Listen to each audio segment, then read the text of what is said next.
Donc ces dernières années, j'ai participé ou j'ai animé 6 ou 7 transformations.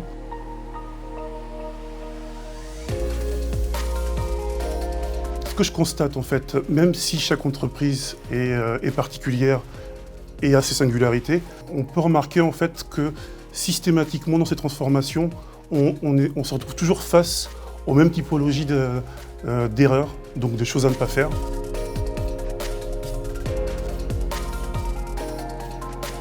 Ces erreurs peuvent être classées en 4 catégories. La première, c'est le facteur humain. Donc le facteur humain, ça va être la peur de perdre du pouvoir, la peur du changement, le fait que les gens ne sont pas formés par exemple. Ces transformations numériques, digitales et agiles à l'échelle sont des transformations globales qui vont impacter tous les process de l'entreprise. Donc ça veut dire qu'il faut être outillé de manière à ce que les process puissent avoir comme support donc, des outils, des processus dédiés. Par exemple, pour le bug tracking, pour remonter donc, les problématiques de la production.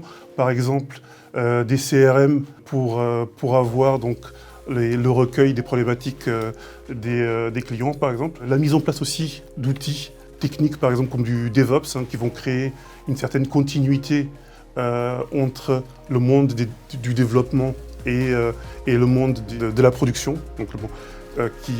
Donc c'est deux mondes qui ont des problématiques différentes et il est vraiment très important d'outiller, d'automatiser les tests, d'automatiser leur collaboration. On a aussi, à l'autre bout du spectre, donc aussi des outils comme des outils de design thinking, des outils de conception qui doivent être maîtrisés par les product owners, des outils aussi qui vont adresser l'innovation, comme par exemple la partie Lean Startup, donc qu'il faut absolument donc, que les différents rôles maîtrisent, et principalement donc, les product managers et les product owners.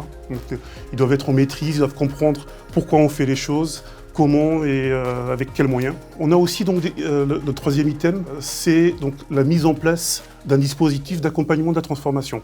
Donc il est important de mettre en place un dispositif dédié avec tous les bons rôles, les rôles clés, qui vont être donc le management avec le bon niveau de sponsoring, un coach agile pour pouvoir aider donc à la transformation, donc donner une cible, accompagner, former, etc. Donc il ne faut surtout pas faire l'économie, par exemple, de ce rôle-là.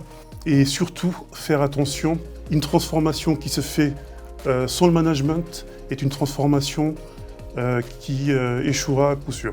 Et enfin, le dernier item est l'aspect financier.